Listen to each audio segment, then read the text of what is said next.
23 सितंबर 2025 को मध्य प्रदेश के मुख्यमंत्री डॉक्टर मोहन यादव की अध्यक्षता में कैबिनेट की बैठक मंत्रालय में वंदे मातरम गान के साथ आरंभ हुई।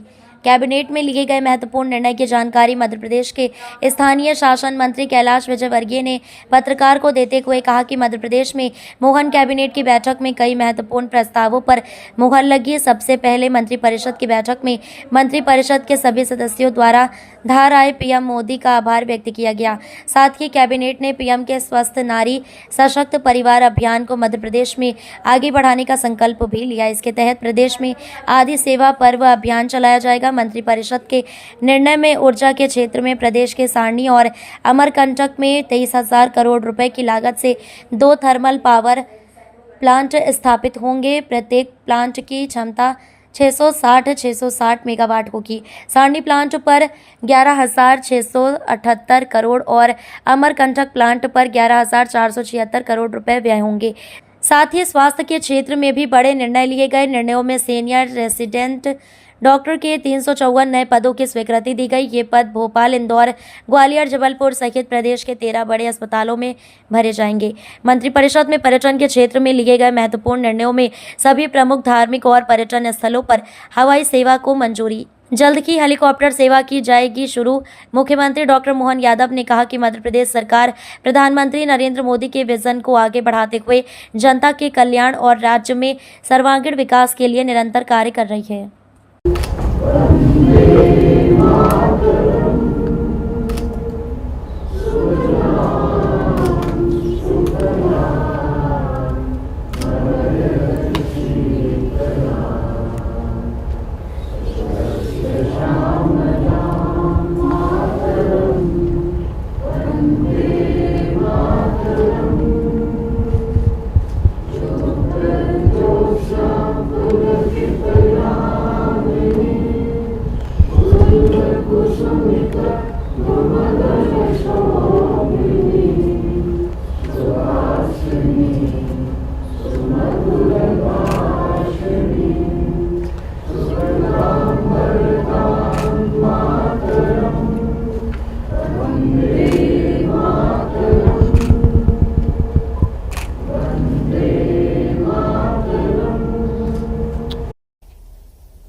माननीय प्रधानमंत्री जी ने इस बार अपने जन्मदिन पर हमें अवसर दिया था उनके स्वागत का, और उसको उन्होंने समर्पित किया था स्वस्थ नारी सशक्त परिवार। यह मेरा ख्याल है कि किसी राजनेता का पहला सोच था कि स्वस्थ नारी और सशक्त परिवार, एक परिवार के बारे में भी कोई प्रधानमंत्री चिंता करे, यह अपने आप में एक बहुत बड़ी बात थी। और इसको आदि कर्म योगी के अंतर्गत आदि सेवा पर्व प्रारंभ किया गया। हमारे यहाँ आदि शंकराचार्य, आदि शिव, इसी प्रकार आदि सेवा पर्व के मान से इसको चलाने का संकल्प लिया है। मतलब हमेशा हम सेवा ही करते रहें सतत, ये संकल्प है। पर्यावरण के सुधार के लिए एक पेड़ माँ के नाम माननीय प्रधानमंत्री जी ने प्रारंभ किया था।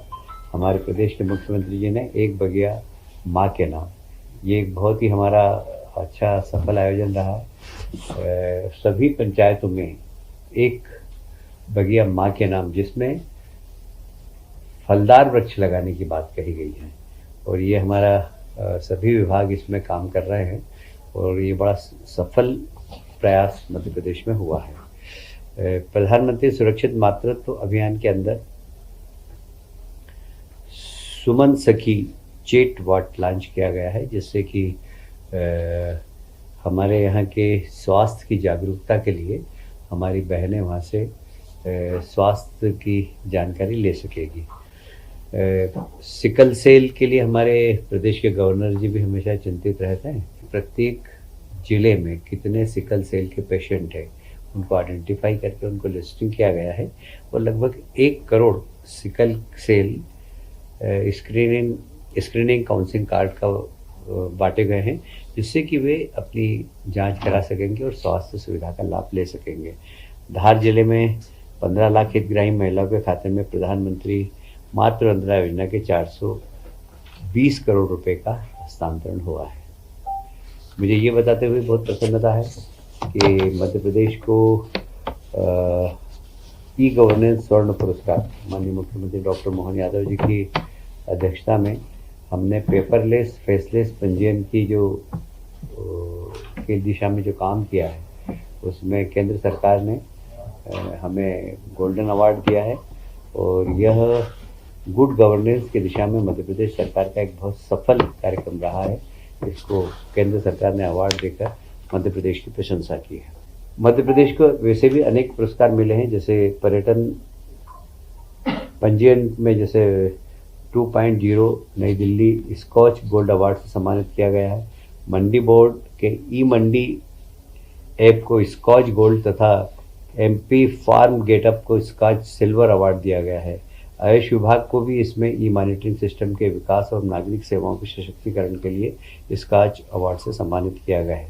मध्य प्रदेश टूरिज्म को राष्ट्रीय स्तर के 4 पुरस्कार प्राप्त हुए हैं, जैसे किडजानिया एक्सपीरियंस सेंटर को मेडेक्स गोल्ड अवार्ड प्राप्त हुआ है।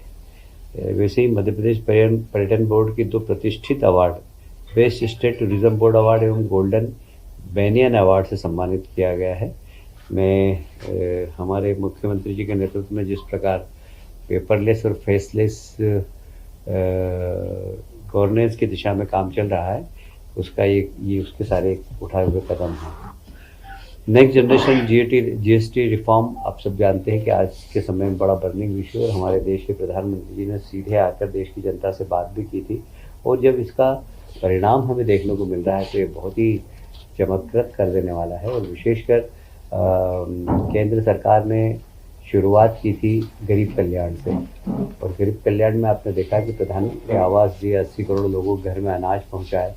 अब केंद्र सरकार और राज्य सरकार ने मिडिल क्लास को फोकस किया है और ये मिडिल क्लास को GST next generation GST reforms में बहुत बड़ा लाभ हुआ है। और वैसे भी शिक्षा के क्षेत्र में देखें आप, स्वास्थ्य के क्षेत्र में देखें आप, तो स्वास्थ्य बीमा पे 0 GST कर दिया गया है। जो जीवन बीमा निगम की है उसमें 0 GST है और इसलिए स्वास्थ्य सेवा का भी अब लाभ मिडिल क्लास का व्यक्ति आराम से ले सकता है। वैसे भी प्रधानमंत्री जी ने आयुष्मान कार्ड बनाकर गरीबों को फ़ायदा मिला है और 70+ के जो हमारे बुज़ुर्ग उनका भी आयुष्मान कार्ड बनाया गया है। वो भले किसी भी क्लास का हो, किसी भी क्लास के परिवार का हो, उसको निःशुल्क चिकित्सा देने की बात हमारे प्रधानमंत्री जी ने की है। मैं समझता हूँ कि इसको प्रधानमंत्री जी ने जैसे बोला कि नवरात्रि से दिवाली तक एक GST बचत उत्सव की तरह इसको मनाना चाहिए और इसकी शुरुआत भी हो गई है। मार्केट में एकदम चमक आई है और मुझे कहते हुए प्रसन्नता हो रही है कि स्टॉक मार्केट में भी एकदम उछाल आया है इसको लेकर, क्योंकि लोगों की संभावना बढ़ी है कि इस बार व्यापार बहुत अच्छा होगा। माननीय मुख्यमंत्री जी ने निर्देश दिए थे कि सभी अस्पताल में इस सेवा संकट के दौरान स्वच्छता अभियान प्रारंभ करें। जितने भी शासकीय अस्पताल हैं वहाँ स्वच्छता अभियान अभी चालू है। माननीय मुख्य सचिव महोदय को माननीय मुख्यमंत्री जी ने निर्देश दिए हैं कि वे सभी कलेक्टर से बात करें और उसकी मॉनिटरिंग करें और प्रत्येक जिला अस्पताल और जितने भी छोटे अस्पताल हैं उसकी रिपोर्ट कलेक्टर से लें।